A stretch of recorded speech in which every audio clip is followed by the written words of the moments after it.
ആ പിസ്സ വാങ്ങിയതിന്റെ കുറച്ച് കാശ് കിട്ടാനുണ്ട്. എന്തത് ഇതെന്താ വിസിലടിച്ച് കളിക്കുക? പിസ്സയുടെ കാശ് തരാൻ. കാശ് കൊടുത്തതാണല്ലോ. പൊക്കോ പൊക്കോ, കാശ് കൊടുത്തു. പൊക്കോടാ. അത് ശരി. അപ്പൊ കള്ളഹിമാർ അതുകൊണ്ടാണല്ലേ മുങ്ങിയത്. അതെ, അവനേത് ദുനിയാവ് പോയി ഒളിച്ചാലും ഈ മീനാൻ അവനെ പൊക്കും. മീനാൻ അവനെ അറിയാനല്ലോ. പിന്നെ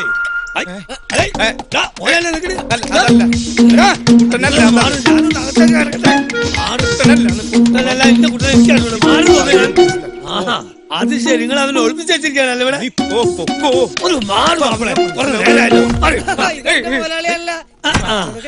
കച്ചവടമൊക്കെ ഉഷാറുണ്ട്. കള്ള നായിന്റെ മോനിക്ക് ഇന്ന് പഠിച്ചിട്ട് ഇവിടെ നിൽക്കല്ലടാ. ഇതൊന്നും വേണ്ട മോനെ, വേറെ തല എന്റെ കയ്യല്ലേ ധാരാളം. അലി വെളുത്ത കൊടുക്കട്ടെ. എടാ കള്ള നായിന്റെ മോന് രാവിലെ പോന്നല്ലേ പിസ പൈസ ഇല്ല, ആളില്ല, തന്നെ